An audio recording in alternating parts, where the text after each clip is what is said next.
Sounds good. Well, with no further ado, we have a little bit to share with you all. So I'll share my screen here.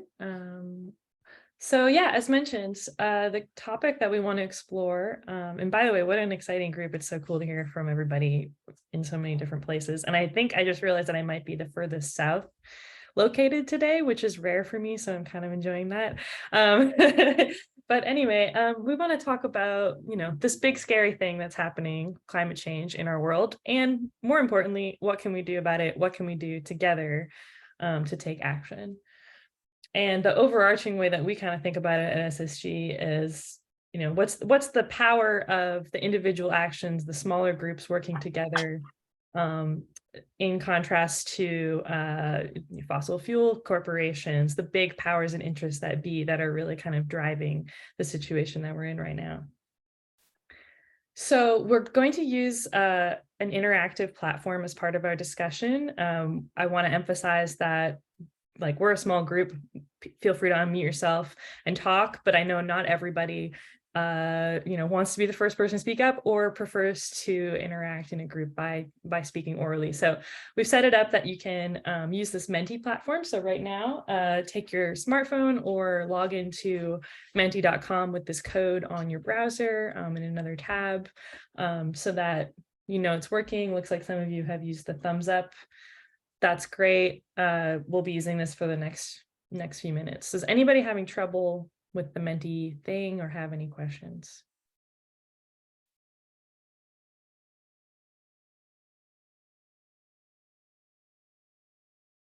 All right. Seems like y'all have got it working, but we can always keep troubleshooting. I have a question. Yeah. Oh, no, never mind. It was loading. Never mind. There you go. Yeah. So it should automatically kind of sync with what you see here. So first question, we just want to know, when we say climate action, what does that mean to you personally, your co-op, your community? If you put your answers in here and put submit, we'll start seeing them populate on the screen. And also feel free to pipe up with whatever comes to mind.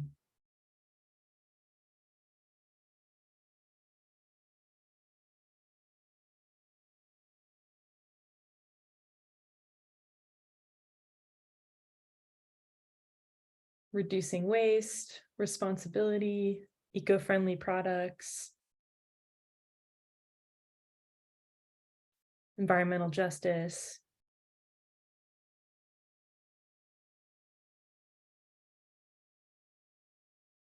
being intentional, activism, reuse, energy efficiency, slowing down the catastrophe, economic change. Awesome. Does anybody want to elaborate on anything that they put in here that they're really kind of excited about?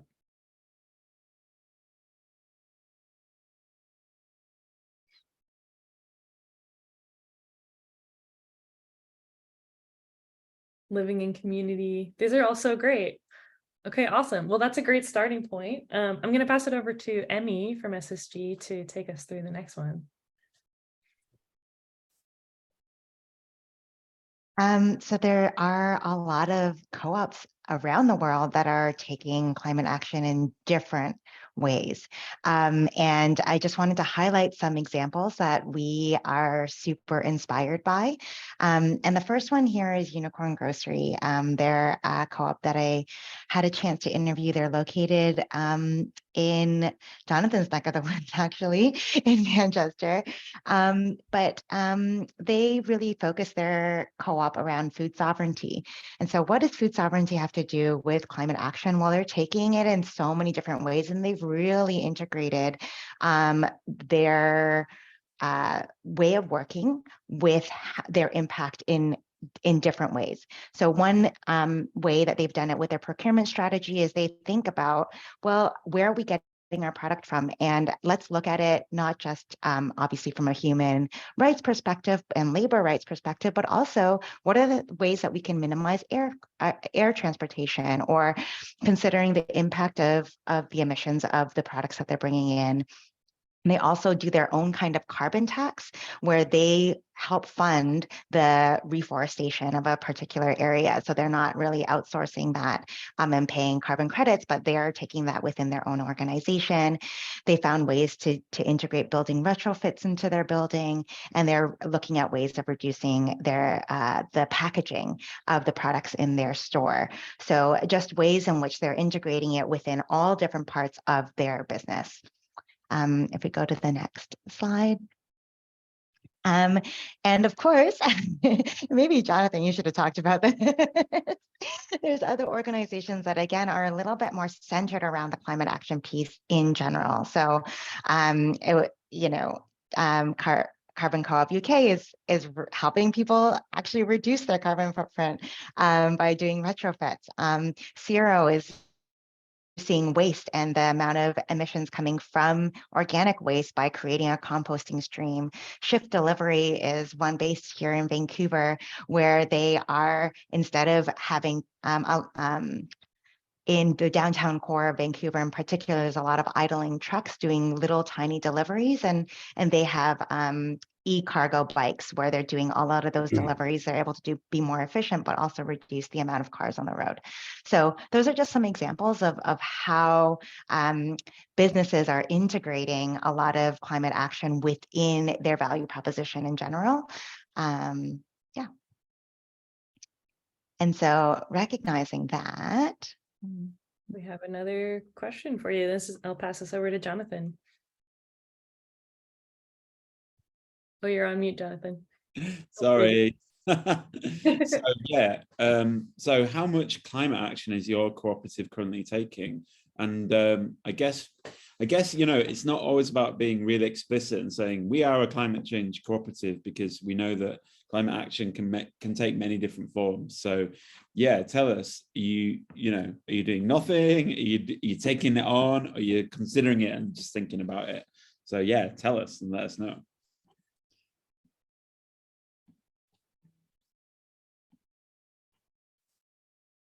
Hey. Nice. Cool.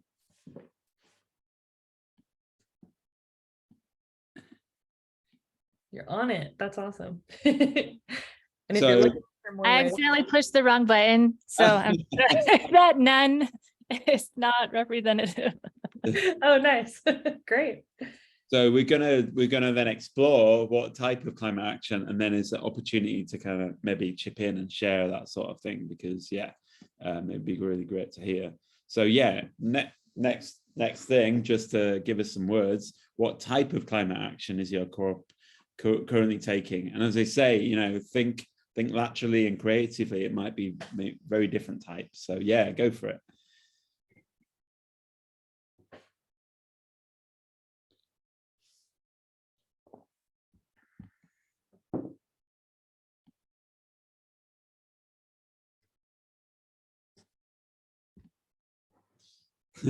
It just seems to say research at the moment. We have more than I think people are still that. writing. We're all thinking about it. I mean, I'm thinking about it all the time. Oh, there you go. Yeah, sometimes the Mentimeter is a bit, yeah.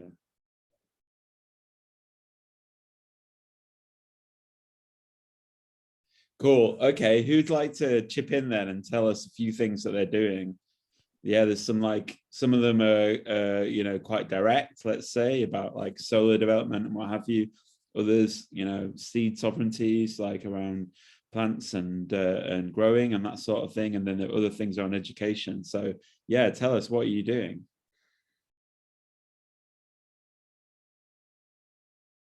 I can jump in on this conversation. Yeah, We work with a public benefit corporation called Navajo Power, and they are developing a 750 megawatt large-scale solar development project in an area known as the former Bennett Freeze. So the area was largely contaminated by uranium mining. It's uninhabitable, and we've used this opportunity to introduce solar, large-scale solar. They've also launched Navajo Power Homes, which provides residential solar systems, and that's going to be cooperatively owned by the community, and all the profits of which are going to go back into to the community. So that's one project. The other project around seed sovereignty, we're working with Alliance of Native Seed Keepers. So that's funded through USDA, Sierra Club, providing folks, helping to preserve our seeds for one, but also reintroducing our traditional foodways and our traditional practices for growing foods. And that brings in conversations of, like slash and burn traditional areas that had large orchards, reinvigorating those spaces so that we can localize food. So we don't have, a lot of export issues. And that was something that for Native communities who were experiencing severe infection rates with the pandemic, food insecurity was already a challenge, going 75 miles to the nearest grocery store and finding out that, the grocery stores were empty. This became a problem for a lot of reasons. So addressing food insecurity relates a lot to climate action. That's amazing. And like in different ways, it's coming at it from different angles. The Navajo Power thing sounds absolutely amazing. Do drop in some links into the chat, because it'd be really good to explore those. Okay. Anyone else want to talk quickly about their thing? Annie, I see you've unmuted. I did. Ashland Food Co-op here in Ashland, Oregon. I worked there for 30 years and watched as climate change was starting to happen, some of the things that we began to do. One of which is that we have developed solar on every rooftop on our campus. So we have 3 large buildings on our campus, including our retail store.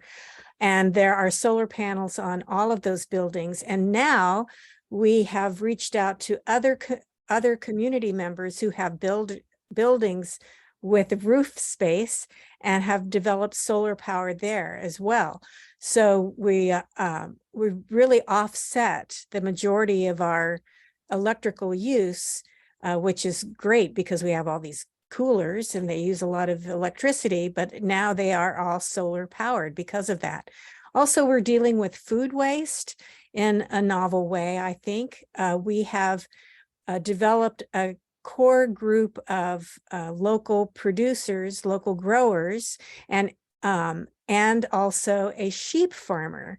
So the sheep farmer comes and picks up all of our waste from the produce department, because they've had to, that generates a lot of food waste. But it makes great sheep food. And so they come and pick it up every day, a couple of gigantic barrels. And they also take some of the waste from our deli department as well. And the sheep are very happy and we're very happy, and there's less food waste. And there's a real circularity there. That's a real kind of circular economy thing. That sounds fantastic. It sounds really, Emmy was talking about Unicorn, who's really local to me and is very similar. Steve, you've got your hand up. Yeah. I've been practicing sustainability for many, many, many decades.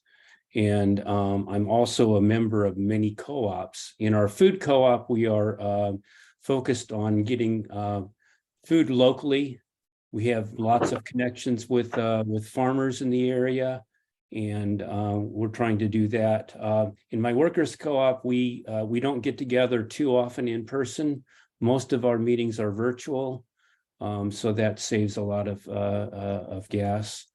And I personally got rid of my car, so it's kind of a hassle, but I can make it work in Chicago, and live in a community that's focused on sustainability. We do our own. We have our own recycling and composting and things like that. So and just in general, try to live small on the earth. It's a real, again, a real holistic kind of approach there. I'd love to hear from everyone, but I'm also conscious of dominating the discussion. So I have one more question for us to go through. Okay, we've talked about what you are doing, what you wish you were doing. If you had like one wish, the one thing you could do, it already sounds like quite amazing, some of the things we've heard, but what do you wish you could do? I'll say that what I wish I could do is to expand that food waste situation from our co-op to offer that also to our co-op members. Mm, mm, mm. We need more sheep. You've got a demand issue. You've got supply, you need demand. Yeah, that's fascinating. Plenty of sheep. Sheep-based But economy. then there's the transport all the way from Oregon to New Mexico, Bija. We could just send a bunch of them over. We can do it the old school way. Actually, So, yeah. Sorry. That's interrupt. Yeah, do put them into the Mentimeter thing, but someone's talked about setting goals and measuring impact and reporting. Who did that, and tell me about that.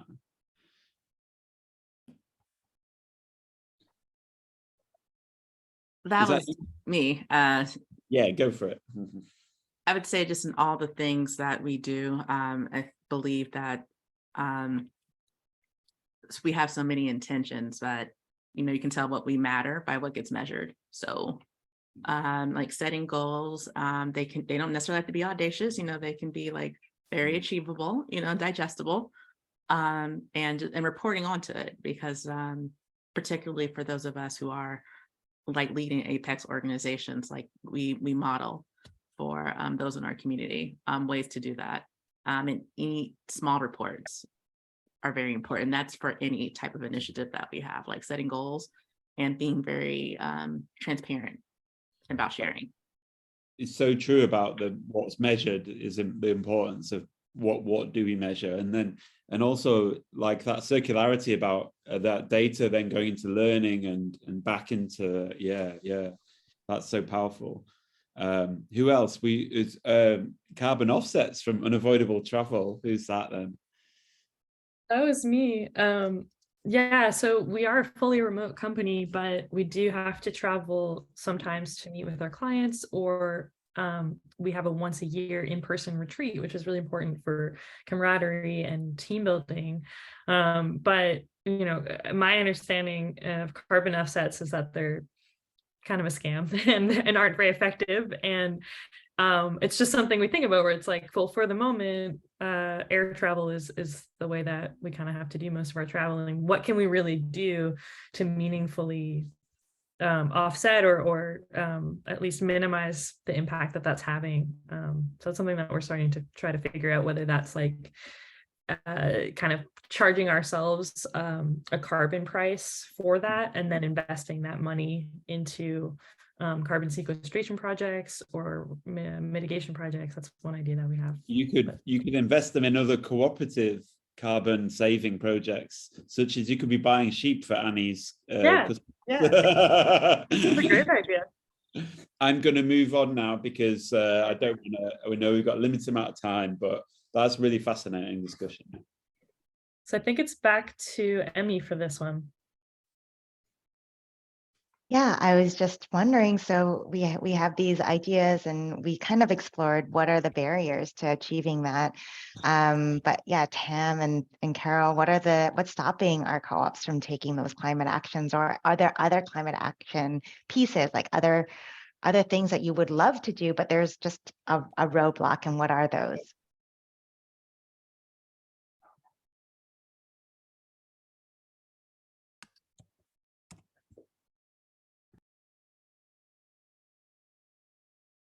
Yeah, knowledge and tools for sure.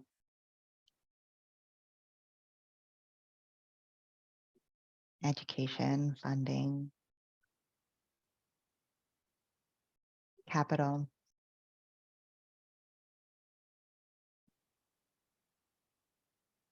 Absolutely. And I'm just gonna just plant a little seed for our next question here. But as we look at these and we think about even our network of who we are in this room, and also all of the various networks that we're attached to, because co-ops are so great and cooperators are so great at networking and being in community with one another. I'd like us to start thinking about what are some of the ways that we can help each other so that we don't have to each hold the responsibility for solving these problems on our own?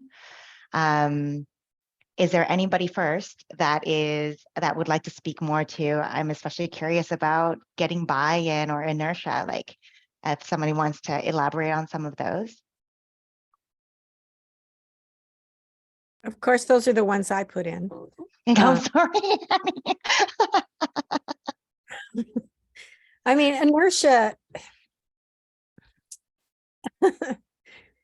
it just takes time to get people moving in the right direction, because there is such a sense of, well, we've always done it this way.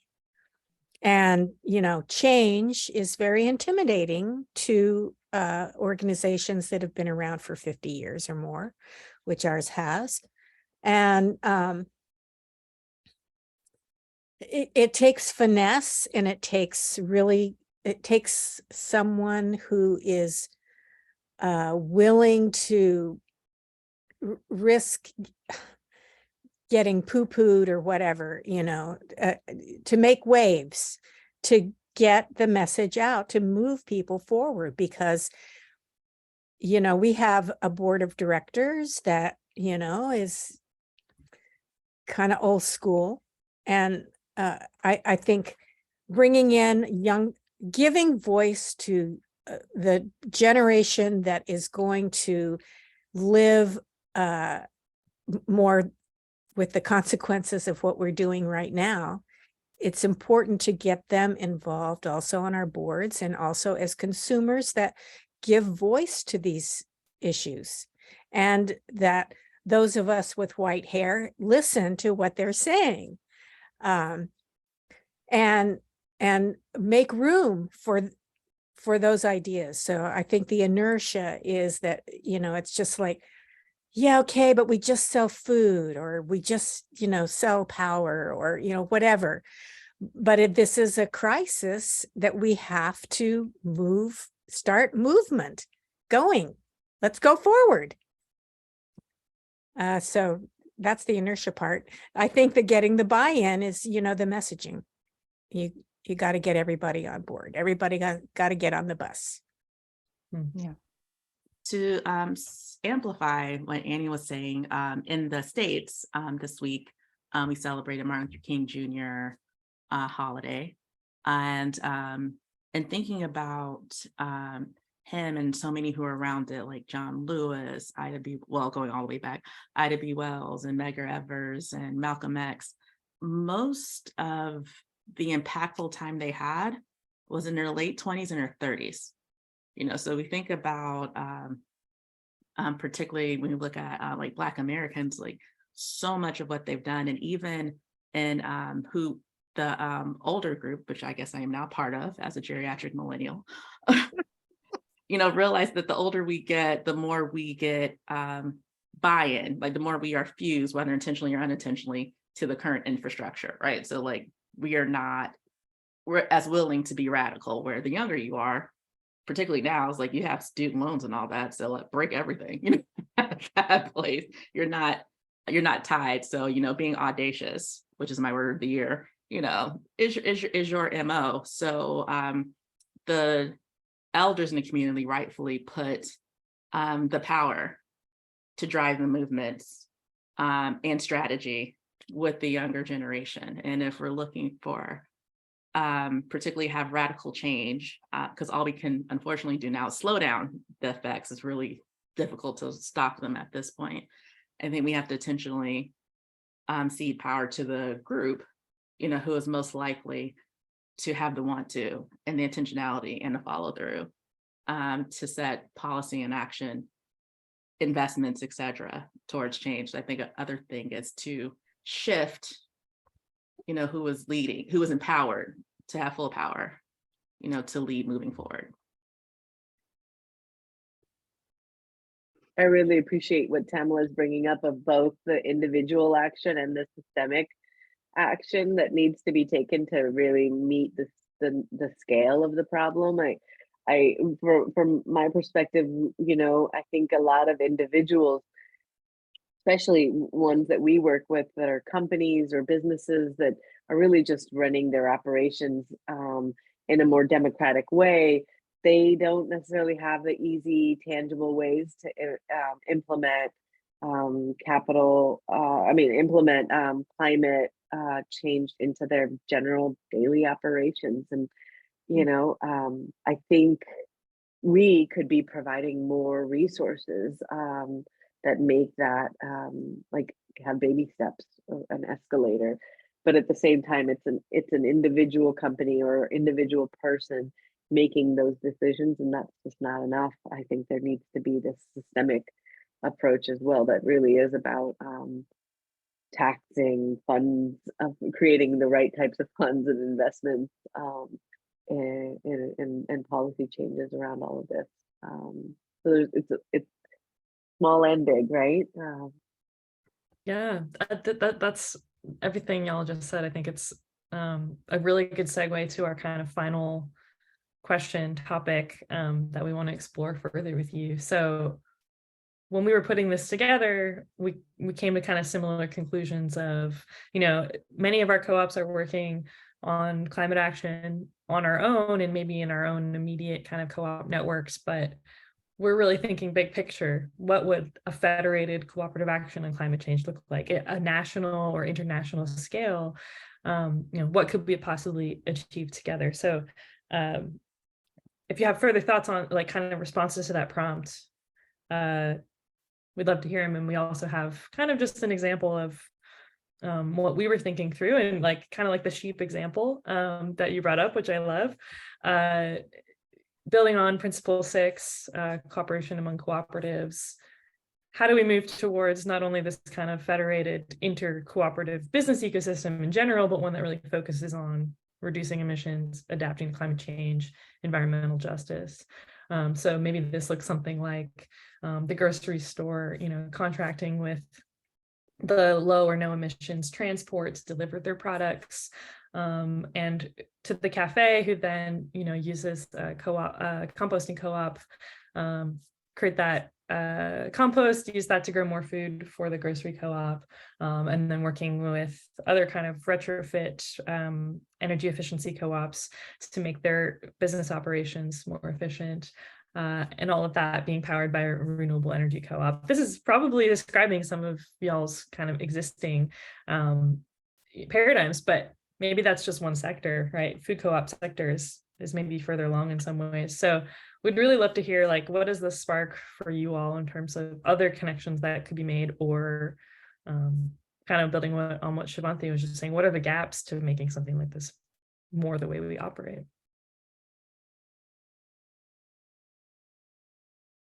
I have a couple of comments. Maybe what you said, but in a slightly different words. Smaller is better. So having smaller co-ops, not really big mega co-ops, but smaller co-ops that are more locally housed, and really focusing on that circular economy, and letting nothing go to waste. It's like circular economy as an in. Makes sense. This is an interesting conversation to me in the sense that, you know, principle 7 is cooperation amongst cooperatives, and most, if not all, of the cooperatives that we work with within Indigenous communities are addressing climate action in some way or another, right? So, you know, out of the Carolinas, for instance, you have Koala Arts and Crafts, who's doing traditional basketry, but that's part of a whole conversation about land preservation and land back efforts, because, you know, climate is impacting their resource, right? We can't make those baskets. We can't have that part of our culture if those trees disappear.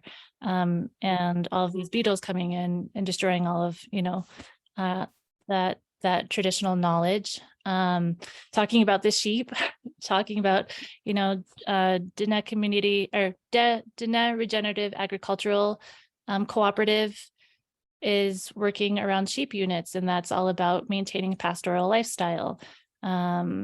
We have Koala Uguatguat. They're doing white corn preservation. And I know that sweat equity is a bad word, but when you're working with traditional indigenous communities who are operating on subsistence economies, that's part of our traditional communities and culture. And, you know, we don't really engage Native communities in understanding how those systems operate. So there's a whole sphere out there in that topic that I think is missing. Yeah, if y'all ever get a chance to have dinner with Bija at a conference. Eddie saw I made people cry. Yes, it's true. She's amazing. Just want to give you a shout out. I appreciate it. Thanks, Annie. Were there any other thoughts on this topic? I'm sorry, girl, I didn't want to interrupt. I just wanted to. I think this my kind of takeaway from this great discussion is it's around framing and maybe messaging in terms of what you're bringing up, Bijaba. There's so much going on already, right? But is that the kind of overarching framework of this is about climate action and resilience? You know, there's so many different ways that we as co-ops and the co-op movement can kind of spin our identity and spin what we're doing. And in my mind, focusing in on climate action could be this kind of nice unifying and even like uplifting, hopeful way of organizing ourselves into the future, and maybe even bringing more people into the movement than there currently are, because sometimes that economic piece doesn't always resonate with people. I don't know about y'all, but that's kind of my experience. But pretty much everybody I talk to is concerned in some way about climate. So that's kind of the conclusion I'll leave it on. I just want to thank y'all for being here. I know we're a little over time, but it was really nice meeting you. I really hope to keep in touch and see you at a future event. And I hope that this sparked some ideas or kind of future connections for you. A gigantic co-op of co-ops just to fight climate change. That's what I see. Awesome.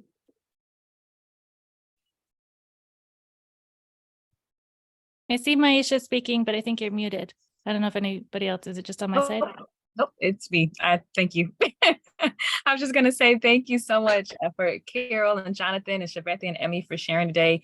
I could not have asked for a better discussion and such a fruitful discussion. And one thing, just based off what you ended on, Carol, is please, everyone, make sure to share your contact information if you feel comfortable inside the chat, whether that's your LinkedIn, your email address, whatever feels best for you. I will be posting in the chat how you can get connected with Co-op Circle, but we want to make sure that you all stay connected as well, point blank period, from today's conversation. So please make sure you do so. I will hang back for just a few moments for you to be able to grab that information from the chat. But thank you all again, and we hope you can join us again next month, which will be technically our third happy hour of the month, because this is when will be our second one. It will be on February 3rd from 1 to 2 p.m. So again, tune in, make sure you keep an eye on Co-op Circle. You'll hear more details about what that topic looks like. And we hope to see you all soon. All right. Have a great weekend, everybody. Have a great weekend. Thanks, everyone. Bye. Bye. Thank you so much. I'm just writing down emails. Oh, for I should have sure. done the same thing, but Okay, y'all now I do gotta that run. and send me an email with all of them. All right, great meeting you. Okay, I gotta run. Thanks, friends. All right. Thank you. Bye-bye, you guys.